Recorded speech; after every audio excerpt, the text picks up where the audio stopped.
Voilà, il est 13h14. On a le temps de voir avec Jean-Luc, comme chaque semaine, l'émission Edamisso. Tout de suite, générique et on revient.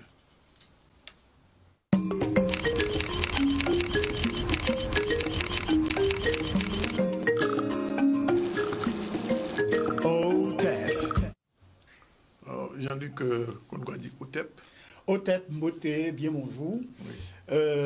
On parle de quoi aujourd'hui? Alors, je rencontre des gens, je vous reçois des messages. Ouais, mais OTEP parlait des affaires poids, bois et tout ça. Mais si vous pouvez expliquer-nous encore ce que ça veut dire. Donc, la question là, c'est pour qui vous avez commandé poids bois à 25 décembre. D'accord. Voilà. Donc, on envoie le film. Voilà. Pourquoi mange-t-on les poids bois? Le bois ou du bois, voilà. Alors, qu'est-ce qui se passe sur le film? Bon, eh bien, on va rentrer dans le poids du bois. On est à l'intérieur. Un petit souci technique? Ce petit souci technique. Non? Voilà, c'est parti. On repart. Alors, question, pourquoi mange-t-on des poids du bois à Noël? Ouais, on n'a pas... L'image n'est pas centrée. Il faut centrer l'image un peu, voilà. Alors, pourquoi? Il faut centrer l'image. Centrer l'image. Oui. D'accord. Non, mais il faut reprendre, On reprend parce que voilà, c'est bon. Alors, poids d'Ibois, Cajanus cajan, c'est le nom scientifique. On l'appelle aussi poids Congo, poids d'Angola. Pas parce que ça vient d'Angola, mais Ongo, Anga, Congo. Ongo, c'est le nom de la tâche, le nom de la... Et comme le poids d'Ibois, il y a une variété justement qui a des tâches. Ouais. Enfin, tout ce qui est tacheté porte ce nom. Alors voilà un peu aujourd'hui sous quel aspect moderne on présente ce plat du 25 décembre, qui est pour nous le plat de la nativité. Maintenant, il faut comprendre pourquoi il y a ce lien entre ce plat qui est extrêmement codifié, là pour le moment on ne parle que des pois, et cette nativité. Quel est le lien qui les unit? Pourquoi on a cette relation? Pourquoi nos ancêtres ont fait ce lien instinctif? Eh bien, la solution arrive, et vous allez voir qu'il y a une logique. Alors, la solution, nous avons la nativité du 25 décembre. Vous avez un plat servi le 25 décembre. Le point commun, c'est le mot nativité. Et regardez dans les langues de la région du Congo, en Luba-Loulois, on dit dile dibois, naissance, bekwel, bois, accouchement, en konzime, ebiel, naissance, en djem, lebouel, naissance, en djem, boué, accouchement. Donc, vous voyez, la racine qui va apparaître, c'est bois, boué, biel, c'est-à-dire une déclinaison, une évolution phonétique du terme bois. Et donc, le mot pour désigner l'accouchement, eh bien, est lié aussi à la notion de naissance. Donc, vous voyez qu'il y a une logique de la part de nos ancêtres de désigner, de cuisiner ce plat-là le 25 décembre. Donc, on récapitule. On a dit qui veut dire donner, offrir, bois, accouchement. Donc, dit bois, c'est la naissance. Et on a aussi dilé qui veut dire le jour et dit bois qui veut dire la naissance. Donc, dilé, dit bois, c'est le jour de la nativité. Vous voyez, à gauche, le symbole pour la nativité chez les Égyptiens. On peut aussi parler du jour de la pierre, parce qu'en fait, dilé dibois, ça veut aussi dire cela, puisque c'est une autre façon d'appeler Osiris. Vous voyez que le déterminatif, le petit rectangle, se retrouve aussi à droite pour désigner Osiris.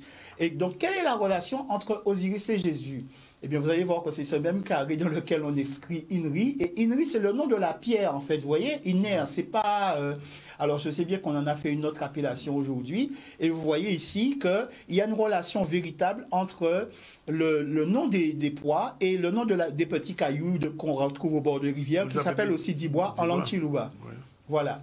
Donc, c'est aussi la nativité, mais c'est aussi le nom de la pierre, parce qu'Osiris est associé à la pierre. Voilà. Et qu'est-ce que la dilé dibois? Eh bien, vous allez voir, vous avez des termes en Chiluba. Dilé, c'est le jour, dibois, c'est la pierre. Dilé dibois, c'est le jour de la pierre, c'est le jour de la nativité. Mais vous allez voir que c'est aussi le nom pour désigner le palmier, Raphias, qui va donner le sapin. C'est aussi le nom pour désigner le chiffre 9, qui est le chiffre de l'abondance, et dibois, le chien qui est Anubis, mais qui est lié aussi au rite funéraire, mais aussi au rite de naissance. Donc, il y a ce lien d'homophonie qui existe entre tous ces termes. Donc, il y a une raison fondamentale, et je vais vous expliquer tout à l'heure. Donc, vous allez voir aussi que c'est la même racine qu'on retrouve dans Dobwi, par exemple, en langue bassa, et qui désigne la pierre ou le caillou, Amboshi, Iboué, pierre, pluriel, Aboué. Voilà pourquoi chez nous on dit Domboué, par exemple, qui est la boulette, qui est une image de la pierre, et Daboué, qui est le pluriel. En fait, les deux termes existent, Domboué et Daboué, mais Daboué, c'est plutôt un pluriel, vous voyez. Donc, ces deux termes-là ne sont pas là tombés par hasard dans notre langue. Et c'est un symbole d'abondance, bien évidemment, parce qu'on dit que le nom d'Osiris, Osiris, ça veut dire celui qui a plusieurs yeux. C'est Plutarque qui nous fait cette remarque. Et vous allez voir que son nom s'écrit avec l'œil et le trône.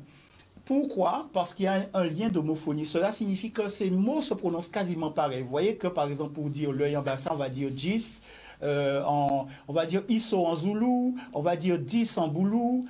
Et vous voyez qu'on dit par exemple... en bassa, on va dire Yis pour nommer le trône.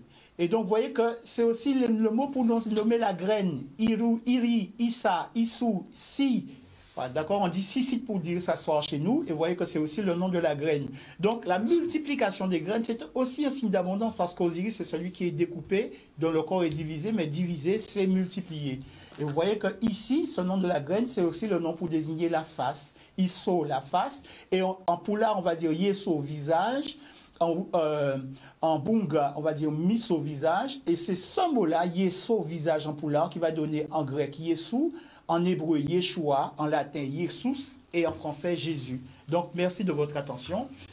Et on va se retrouver la prochaine fois. Par contre, on avait oublié...